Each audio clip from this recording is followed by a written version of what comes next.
वरेण्यं भर्गो देवस्य धीमहि धियो यो नः प्रचोदयात्।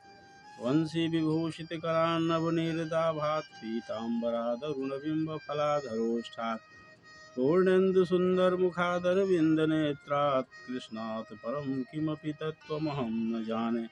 वन्दे राधापदाम्भोजं ब्रह्मादिसुरवन्दितं यत्कीर्तिं कीर्तनेनैव पुनाति भुवनत्रयम्। सभी भागवत प्रेमियों को राधे राधे।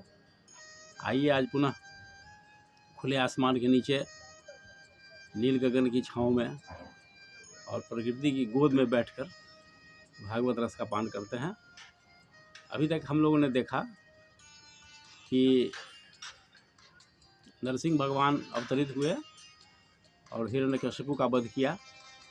प्रहलाद ने उनकी स्तुति की, उनके क्रोध को शांत किया और भगवान ने ही कहा कि तुम्हारे जैसा पुत्र अगर हो तो 21 पीढ़ियों का कल्याण हो जाता है। मतलब 7 पीढ़ी मातृवंश का, 7 पीढ़ी पितृवंश का और 7 पीढ़ी पत्नी के परिवार का। इसको स्पष्ट जान लें हम लोग, तीनों में 7-7 हिस्सा बचा हुआ है। मतलब 7 पीढ़ी पत्नी का परिवार, 7 पीढ़ी पिता का और 7 पीढ़ी माता का परिवार। तो इस तरह से एक भक्त अगर हो जाए तो 21 पीढ़ियों का कल्याण हो जाता है, ये भगवान ने कहा।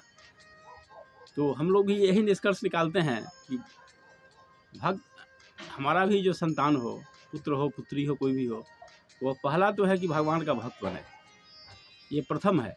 उसके बाद वह जो कर रहा है करे, जो बनना है बने, नहीं तो उसी का जीवन छिन्न भिन्न हो जाएगा।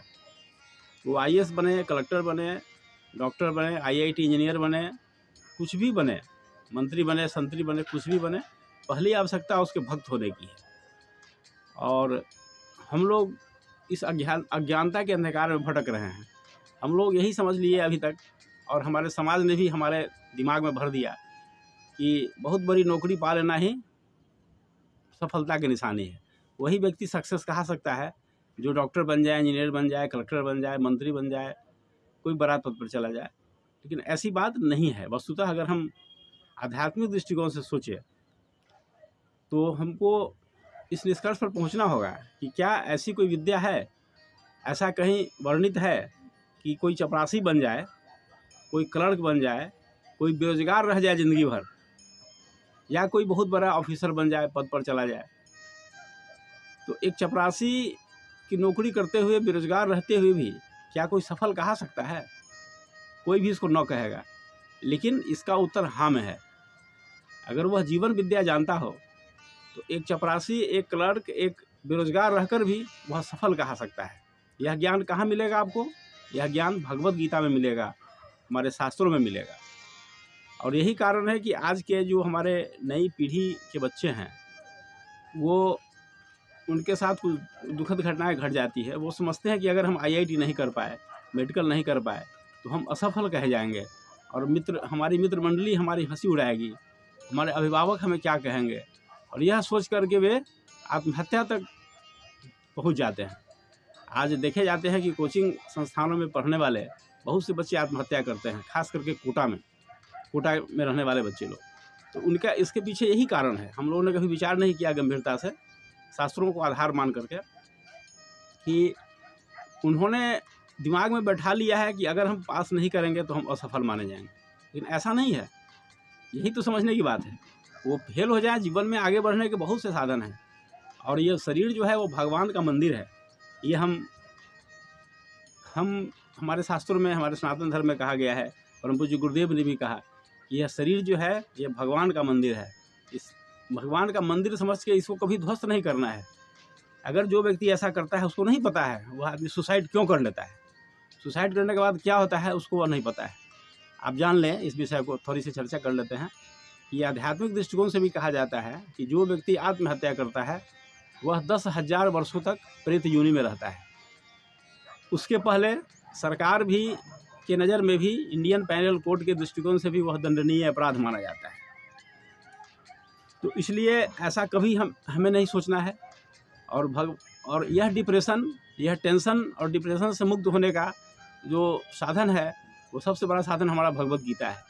भगवत गीता हर छात्रों को पढ़ना चाहिए, किसी ने कान में भर दिया कि बुढ़ापा का विषय है, यह बिल्कुल गलत बात है। जो बच्चे सुसाइड कर लिए थोड़ी थोड़ी असफलता पर, वो कब बूढ़े होंगे, कब गीता पढ़ेंगे? ऐसा नहीं है कुछ। अब भगवत गीता के अनुसार जो है कर्म करने में ही हमारा अधिकार है। हम कर्म करें, अपने स्वधर्म का पालन करें, उसी में हमारा अधिकार है। फल क्या मिलेगा ये नहीं सोचना है। हम लोग फल की चिंता ज़्यादा करते हैं, इसलिए डिप्रेशन के शिकार हो जाते हैं। भगवत गीता में लिखा है कि योगस्थ कुरु कर्माणि संगम त्यक्त्वा धनंजय सिद्ध सिद्ध्यो समभूत्वा समोत्तम योग उच्यते। सिद्धि में, असिद्धि में, लाभ में, हानि में समभाव रखिए, यही योग है। योगसु कर्मसु कौशलम, कर्म की कुशलता ही योग है, फल की कुशलता नहीं। फल क्या होगा ना होगा इस पर कभी कोई चर्चा नहीं करना है। फल मन लायक न मिले तो भी आप जीवन में सफल बन सकते हैं। अगर यह बात बच्चों के मन में हो जाए, खास करके यह संदेश मैं कोटा के बच्चों के लिए देना चाह रहा हूँ, जहाँ हमेशा इस तरह के समाचार आते रहते हैं कि वहाँ के बच्चों ने आत्महत्या कर लिया। कोई इसका औचित्य नहीं है। यह संसार का यही मतलब होता है। यहाँ सुख है, दुख है, लाभ है, हानि है, मान है, अपमान है, जय है, पराजय है, इसी का नाम संसार है, इसी का नाम जीवन है। जो व्यक्ति यह सोचता है कि हम कदम कदम पर सफलता हासिल करते जाएं, तो यह उनकी भूल होती है।